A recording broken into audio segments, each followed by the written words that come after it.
نحمدہ ونصلی ونسلم علی رسول الکریم اما بعد فاعوذ باللہ من الشیطان الرجیم بسم اللہ الرحمن الرحیم ما اتاکم الرسول فخذوہ وما نہاکم عنہ فانتہوا۔ حاضرین عزیز احترام،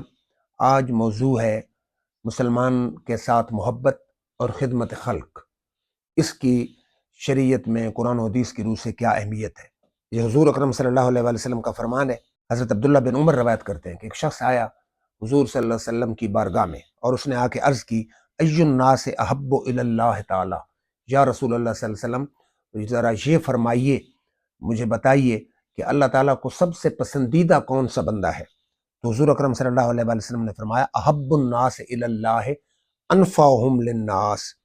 کہ لوگوں میں اللہ کو سب سے پسندیدہ وہ آدمی ہوتا ہے جو لوگوں کو نفع سب سے زیادہ پہنچاتا ہے، یعنی زیادہ فائدہ جس سے ہو، لوگوں کو سکون پہنچے، مشکلات میں ان کی مدد ہو، جو لوگوں کے لیے نفع پہنچانے والا زیادہ ہے، اللہ کو وہ زیادہ پسند ہے۔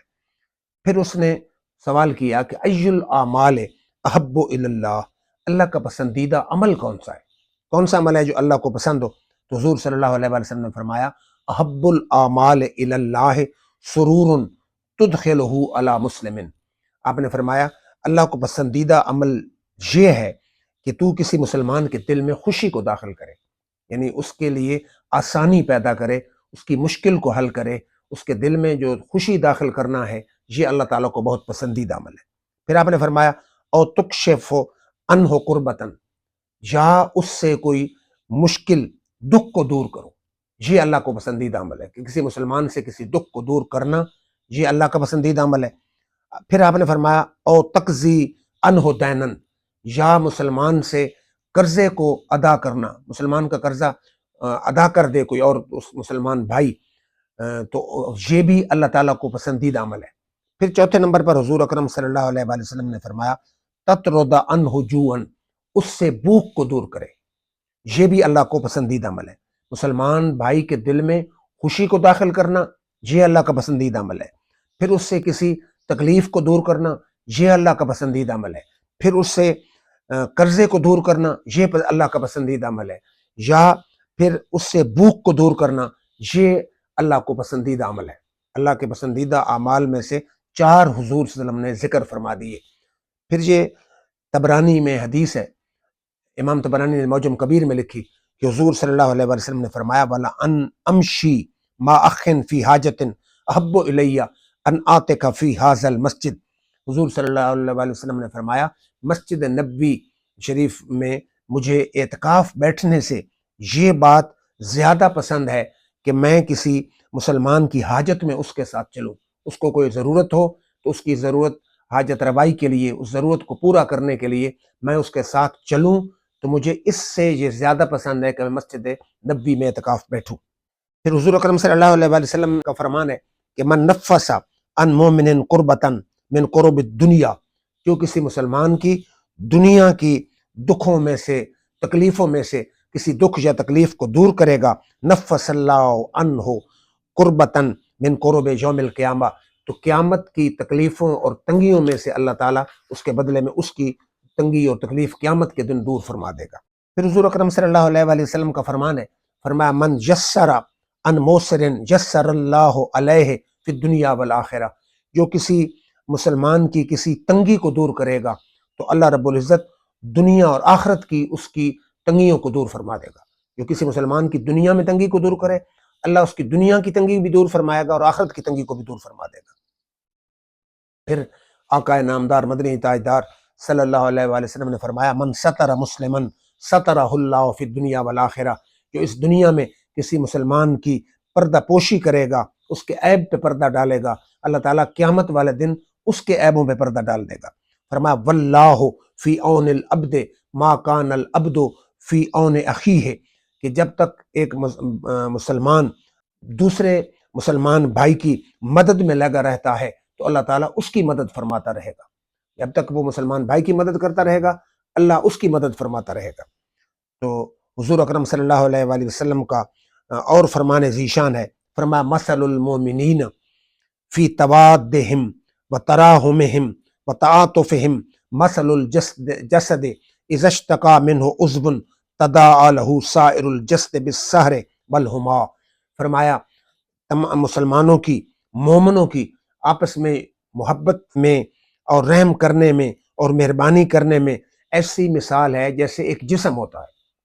مسلمانوں کا آپس میں تعلق ایک جسم کی مانند ہوتا ہے، جو صحیح ایمان والے لوگ ہوتے ہیں، ان کا ایمان کامل ہوتا ہے، صحیح مومن ہوتے ہیں، ان کی آپس میں محبت ایسے ہوتی ہے جیسے ایک جسم ہے۔ فرمایا اذا اشتکا منہ عضو، جب جسم کا ایک عضو کسی تکلیف میں مبتلا ہوتا ہے تو سارا جسم بے خوابی میں اور بخار میں مبتلا ہو جاتا ہے، سارا جسم تکلیف میں مبتلا ہو جاتا ہے۔ پھر حضور اکرم صلی اللہ علیہ وآلہ وسلم تشریف فرما ہے، فرما المومن للمومن کالبنیان یشد بعضہ بعضا، کہ ایک مومن دوسرے مومن کے لیے ایسے ہے جیسے ایک دیوار ہوتی ہے، تو ایک اینٹ دوسری اینٹ کو پکا کرتی ہے، تو ایک مومن دوسرے مومن کے لیے قوت کا باعث ہوتا ہے۔ فرمایا شبک بین اصابعہ، آپ نے انگلیوں دوسرے ہاتھ کی انگلیوں میں داخل فرما کے فرمایا ایسے جیسے انگلیوں میں داخل کر کے فرمایا یہ مضبوط ہو جاتی ہیں، ایسے ہی ایک مسلمان دوسرے مسلمان بھائی کے لیے مضبوطی اور قوت کا باعث ہوتا ہے، اتفاق، اتحاد اور اس کی مدد کے ذریعے۔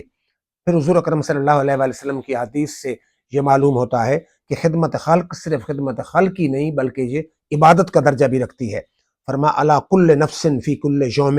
طلعت فیہ الشمس صدقۃ، جب بھی ایک دن طلوع ہوتا ہے ہر مسلمان پر صدقہ واجب ہو جاتا ہے۔ پھر صحابہ کرام نے عرض کیا من این اتصدق لیس لنا اموال، یا رسول اللہ ہم کیسے صدقہ کریں، ہمارے پاس تو مال ہی نہیں ہے۔ تو حضور صلی اللہ علیہ وآلہ وسلم نے فرمایا ان من ابواب الصدقۃ التکبیر سبحان اللہ الحمدللہ استغفر اللہ وتامر بالمعروف وتنہا عن المنکر وتعزل الشوکۃ عن طریق الناس والعزم والحجر وتہدی العامی وتسمع الاصم والابکم حتی یفقہ۔ حضور صلی اللہ علیہ وسلم نے فرمایا صرف صدقہ یہ نہیں ہے کہ تو کسی غریب کو مال دے، بلکہ فرمایا کہ یہ بھی صدقے کی ایک قسم ہے کہ اللہ اکبر کہنا، سبحان اللہ، الحمدللہ، استغفر اللہ، یہ بھی صدقہ ہے۔ اور کسی کو نیکی کا حکم دینا، اس کو پر بھی اللہ تعالیٰ صدقے کا ثواب عطا فرمائے گا، اور برائی سے روکنے پر بھی اللہ تعالیٰ اس کو صدقے کا ثواب دے گا، اور رستے سے مسلمانوں کے رستے سے کانٹے والی شاخ کو ہٹانے سے بھی اللہ اسے صدقے کا ثواب عطا فرمائے گا، یا کوئی رستے سے مسلمانوں کے رستے سے ہڈی ہٹا دے یا پتھر ہٹا دے پھر بھی اللہ تعالیٰ اس کو صدقے کا ثواب عطا فرما دے گا، یا ایک نابینا کو راستہ پار کرا دے پھر بھی اللہ تعالیٰ اس کو صدقے کا ثواب عطا فرما دے گا، اور ایک گونگا بہرا شخص جو سمجھتا نہیں ہے، سنتا نہیں ہے، اس کو کوئی بات سمجھا دے تو پھر بھی اللہ تعالیٰ اس کو صدقے کا ثواب عطا فرما دے گا، اور فرمایا یا کسی بندے کو ایڈریس بتا دے جہاں اس نے جانا ہے، اس کی ضرورت ہے، وہ اس کو سمجھا دے، بتا دے، نشانی بتا دے تو پھر بھی اللہ تعالیٰ اس کو صدقے کا ثواب عطا فرما دے گا۔ اور پھر فرمایا تسعی بشدت ساقیک الی اللہفان المستغیث، کہ پنڈلیوں کے زور سے بے سہارا مدد چاہنے والوں کی طرف دوڑنا، یہ بھی صدقے کا ثواب، اس پر بھی اللہ تعالیٰ عطا فرما دے گا۔ اور پھر فرمایا وَتَرْفَعُ بِشِدَّةِ ذَرَائِكَ مَعَ الضَّعِيفِ، اور ضعیف آدمی کے ساتھ اپنے بازوؤں کے زور کے ساتھ اس کا بوجھ اٹھانا، ضعیف آدمی ہے، اس کا بوجھ اپنے بازوؤں کے زور سے اگر اٹھائے تو اس پر بھی اللہ تعالیٰ صدقے کا ثواب عطا فرما دے گا۔